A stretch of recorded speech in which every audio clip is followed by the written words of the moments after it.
Bem-vindos para mais uma aula de processo civil. Vamos falar agora a respeito das hipóteses de cabimento do recurso especial. E como nós temos que perceber, as hipóteses de cabimento estão previstas no artigo 105, inciso 3 da Constituição Federal. O artigo 1029 do CPC, que trata a respeito do recurso especial e do recurso extraordinário, vai dizer o seguinte, que as hipóteses de cabimento serão tratadas conforme dispõe a Constituição Federal. Então, o recurso especial está disposto no artigo 105, inciso 3 da Constituição Federal. E o recurso extraordinário no artigo 102, também inciso 3 da CF 88.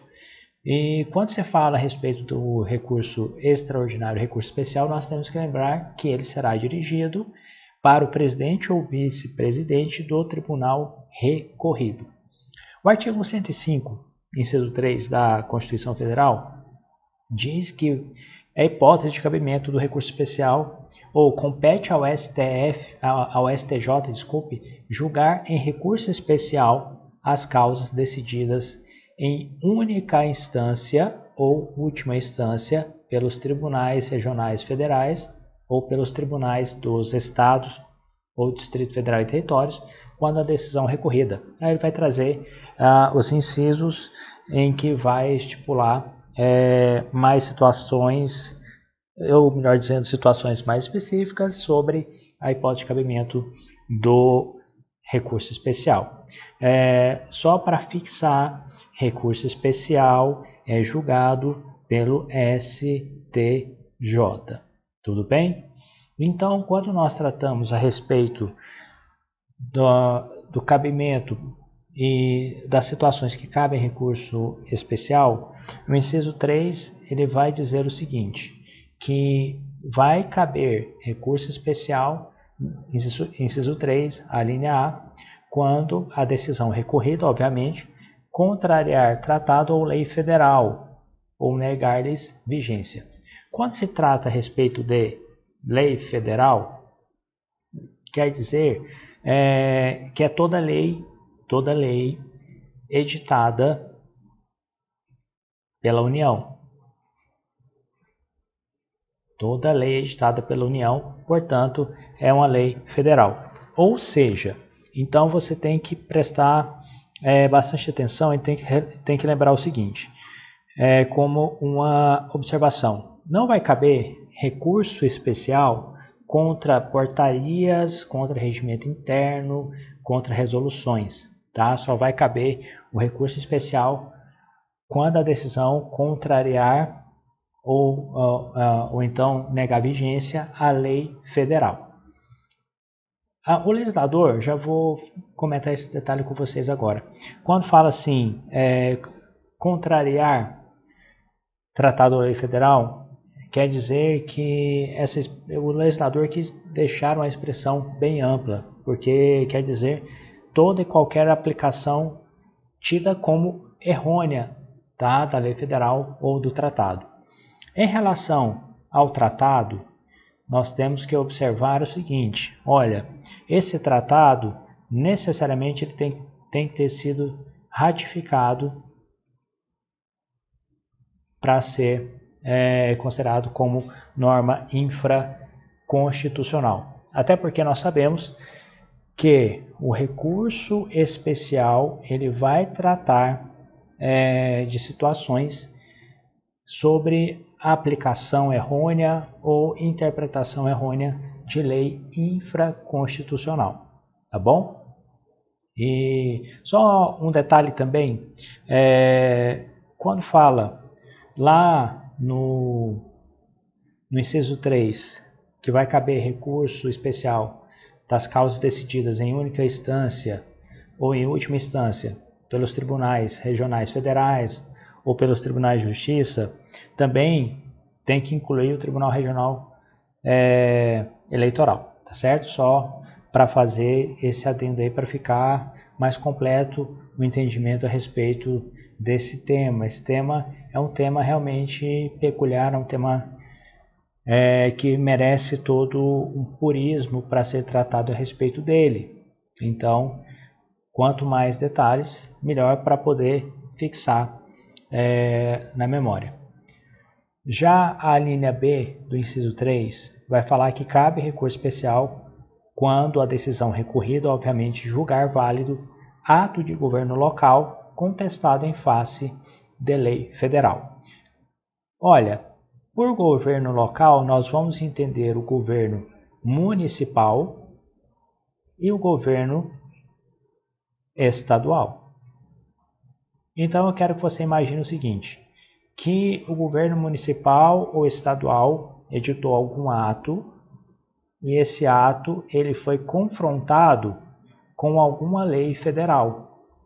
E o tribunal considerou que esse ato do governo municipal ou estadual tem legalidade em relação à lei federal.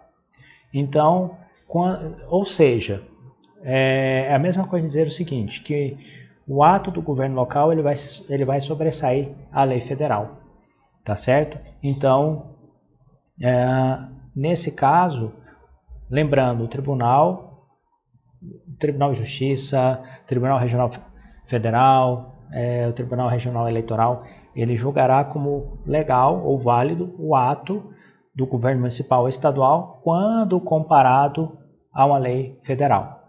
Então, essa é uma das hipóteses também de cabimento do recurso especial. Já a linha C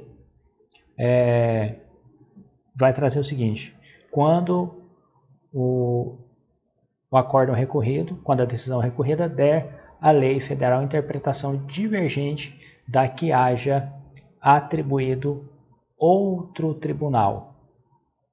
Interpretação divergente atribuído por outro tribunal. Nós sabemos que uma das funções que o STJ tem é de uniformizar a jurisprudência. Uniformizar jurisprudência.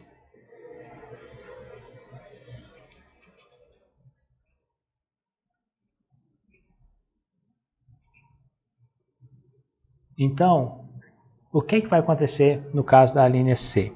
Quando diz uniformizar jurisprudência, quer dizer que no ato da interposição do recurso especial, o recorrente ele vai instruir o seu recurso, obviamente, com o acórdão recorrido,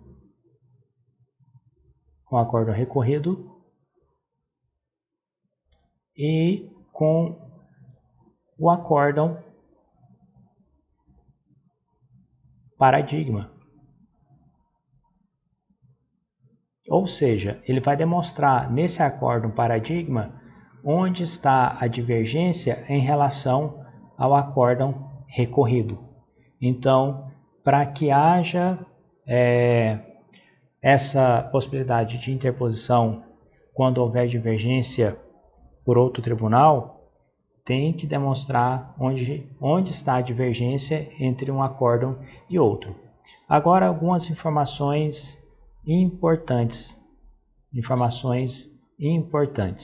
Olha, primeiro tem que deixar claro a súmula 13 do STJ. Súmula 13 do STJ.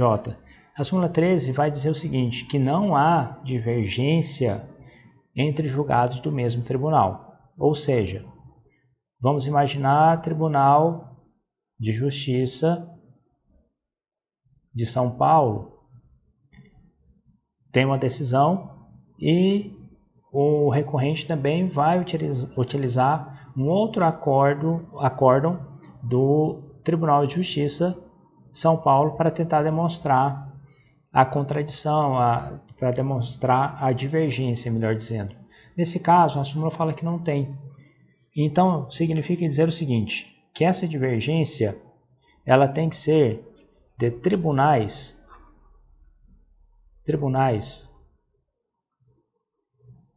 diferentes.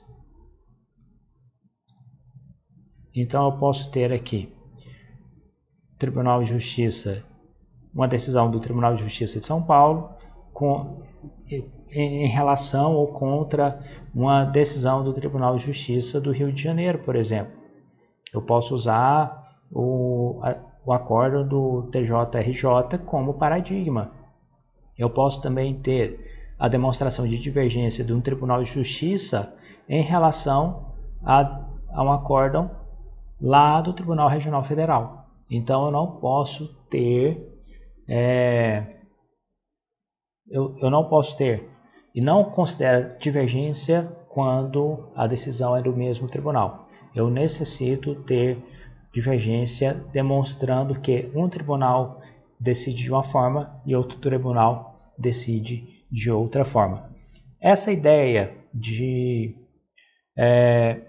evitar ou acabar com a interpretação divergente atribuída, obviamente, à lei federal ao tratado, tem como objetivo para o STJ manter um consenso na interpretação da lei federal. Tá certo? Depois eu volto com mais lições sobre processo civil.